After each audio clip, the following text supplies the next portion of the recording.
پاکستان کے number 1 investigative journalist Arshad شریف کو آج ارلی مارننگ کینیا کے شہر نیروبی میں گولی مار کر قتل کر دیا گیا۔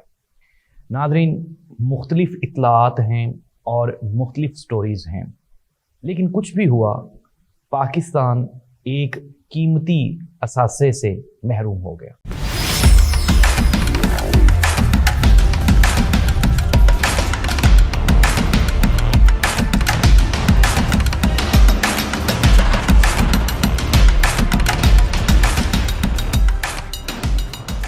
اعوذ باللہ من الشیطان الرجیم، بسم اللہ الرحمن الرحیم۔ اللہم صلی علی محمد و آل محمد، کروڑوں درود و سلام حضرت محمد مصطفیٰ صلی اللہ علیہ وآلہ وسلم پر، آپ صلی اللہ علیہ وآلہ وسلم کی آل پہ، این نیوز پہ۔ ناظرین، آپ دیکھ رہے ہیں پورا سچ اور میں ہوں زاہد عباس نقوی۔ آج صبح کا آغاز انتہائی ایک دکھ بھری خبر سے ہوا، جس کے بعد ابھی تک دل اس حقیقت سے اس کو ماننے کو تیار نہیں ہے۔ پاکستان کے نمبر 1 انویسٹیگیٹو جرنلسٹ ارشد شریف کو آج ارلی مارننگ کینیا کے شہر نیروبی میں گولی مار کر قتل کر دیا گیا۔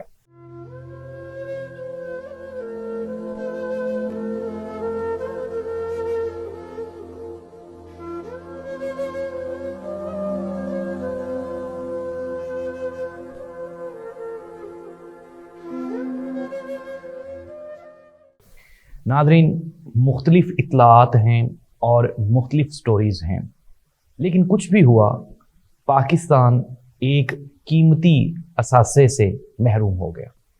ارشد شریف کا شمار ان جرنلسٹ میں ہوتا ہے جنہوں نے پاناما پر ایک ڈیٹیل انویسٹیگیشن رپورٹ بنائی اور پھر 1 بائی 1 پاناما کے جو کریکٹرز تھے ان کو اس نے یہاں پہ ایکسپوز کیا۔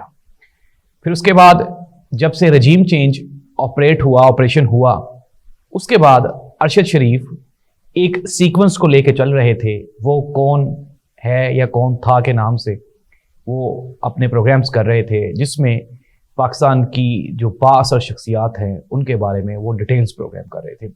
ارشد شریف کو پاکستان میں اپنی زندگی غیر محفوظ محسوس ہوئی تو انہوں نے زندہ رہنے کو ترجیح دی اور کہا کہ اگر میرا زندہ رہنا زیادہ ضروری ہے بنسبت اس کے کہ میں مر جاؤں، تو شاید وہ چیزیں مکمل نہ ہو سکیں جو وہ کرنا چاہتے تھے۔ اس لیے انہوں نے پاکستان سے دبئی کا سفر اختیار کیا اور دبئی میں رہائش پذیر تھے۔ وہاں سے اپنا یوٹیوب چینل اور ٹویٹر اکاؤنٹ وہ وہاں سے مینیج کرتے رہے۔ پھر اس کے بعد وہاں سے جب ان کا ایڈریس لیک ہوا تو وہ وہاں سے لندن شفٹ ہو گئے۔ لندن میں بھی کچھ عرصہ قیام کرنے کے بعد ارشد شریف کا ایڈریس لیک ہوا، اور ارشد شریف کینیا کیسے پہنچے، ان کو کس نے وہاں پہ انوائٹ کیا، اور یہ سارا جو ماجرا، جو آج المناک واقعہ جو ان کی شہادت کی صورت میں پاکستانیوں کو دیکھنا پڑا، یہ ایک لمبی داستان ہے۔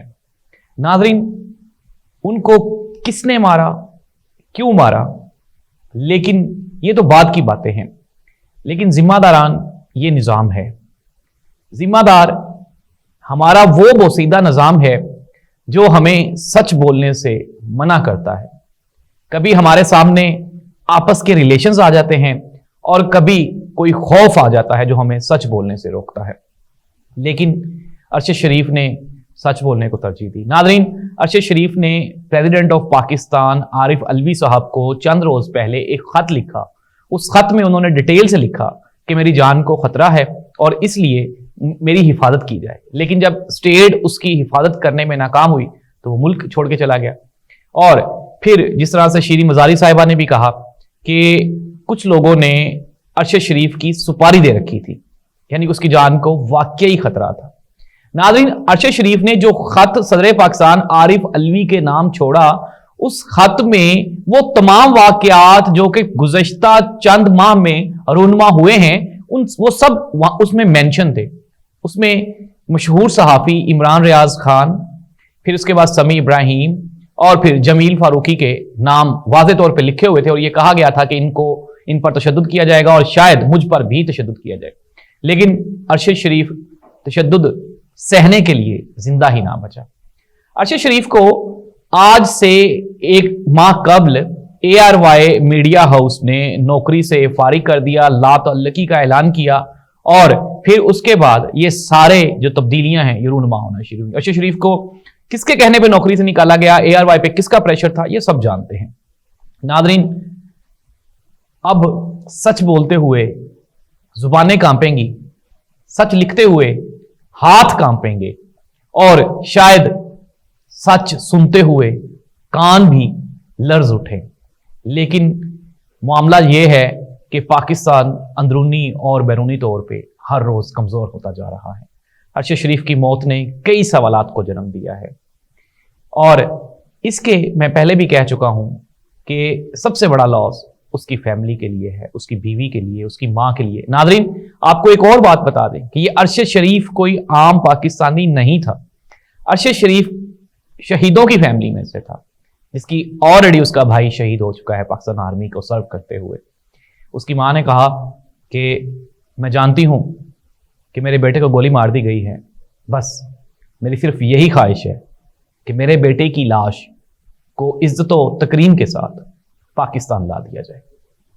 ناظرین, افریقن کنٹریز میں یہ جو جرائم ہیں یہ بہت آسان ہیں. وہاں پہ سپاری دینا, بندے کا مار دینا, اور خصوصاً وہاں پہ جو اوورسیز ہوتے ہیں ان کے ساتھ حادثات کا ہونا یہ معمولی بات ہے. ارشد شریف کے بارے میں مختلف کہانیاں سنائی جا رہی ہیں, اور کینیا کی پولیس کی جانب سے یہ بھی کہا گیا کہ ارشد شریف کو ایک ناکے پہ روکا گیا, لیکن ان کے ڈرائیور نے گاڑی نہیں روکی, جس کی وجہ سے پولیس نے ان پر فائرنگ کر دی, اور پھر وہ جو گولی ہے وہ ان کے سر میں لگی, جس سے ان کی شہادت ہو گئی. دوسری جانب یہ بھی کہا جا رہا ہے کہ ارشد شریف کے ساتھ چند ان نون لوگ تھے جو کہ مطلوب تھے پولیس کو, کینیا کی پولیس کو, ان پہ گولی چلائی گئی. یہ بھی کہا جا رہا ہے کہ وہ جو گاڑی تھی جس میں ارشد شریف ٹریول کر رہے تھے وہ بھی ان نون تھی.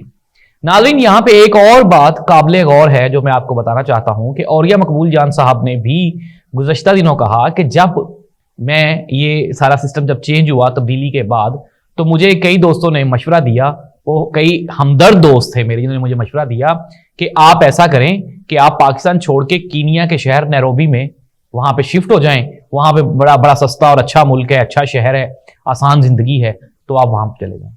تو اوریہ مقبول جان صاحب نے بھی آج افسوس کا اظہار کرتے ہوئے کہا کہ ارشد شریف کی موت سے یہ ثابت ہو گیا کہ لوگ مجھے بھی نیروبی یا کینیا کیوں بھیجنا چاہتے تھے. ناظرین, آپ پاکستان میں ہیں یا آپ افریقہ کے کسی ملک میں ہیں یا آپ یورپ کے کسی ملک میں ہیں, لیکن اگر آپ کی جان محفوظ نہیں تو یہ اسٹیٹ کی ذمہ داری ہے اپنے شہریوں کو حفاظت کرنا, ان کی جان کی, ان کی رکھوالی کرنا. لیکن انفارچونیٹلی ہم اپنے ملک میں محفوظ نہیں ہیں, اور پھر جب ہم یہاں سے باہر چلے گئے تو حادثہ آپ کے سامنے رونما ہو چکا ہے. کہا یہ بھی جا رہا ہے, اور میری طرف سے بھی ہمیشہ یہ کوشش ہوتی ہے کہ کوئی بھی ریومر, کوئی بھی غلط خبر, کبھی بھی ہم نے ویورشپ کے لیے کوئی بھی چاٹ یا چٹکلا نہیں ڈالا. ہم صرف اور صرف حقیقت پہ کوشش کرتے ہیں, حقیقت بیان کی جائے, آپ کو صرف خبر دی جائے. اور میری ریکویسٹ ہے تمام پاکستانیوں سے, ہماری صحافی برادری سے, انڈاؤٹڈلی کہ بہت بڑا لاس ہے, ہم سب لوگ پریشان ہیں, غم زدہ ہیں, لیکن ارشد شریف اس ملک پاکستان کا بیٹا تھا. ارشد شریف صحافیوں کی آواز تھا, ارشد شریف صحافیوں کی پریزنٹیشن تھا. لیکن اس میں کوئی تیسری قوت بھی ملوث ہو سکتی ہے جو پاکستان میں اندرونی مداخلت کر کے یہاں پہ امن و امان کی صورتحال کو تشویشناک کرنا چاہتی ہے, جو یہاں پہ کوئی خون خرابہ چاہتی ہے. تو اس لیے ابھی تک جب تک مکمل تفصیلات نہیں آ جاتی تو میری درخواست ہے تمام اپنے سننے والوں سے کہ وہ اس خبر کو صبر سے برداشت کریں اور ارشد شریف کی مغفرت کے لیے دعا کریں. شہید زندہ ہیں اور وہ جنت میں ہیں. اللہ تعالی ہم سب کا حامی و ناصر ہو اور ہمیں سچ بولنے اور سننے کی توفیق عطا فرمائے. اللہ حافظ.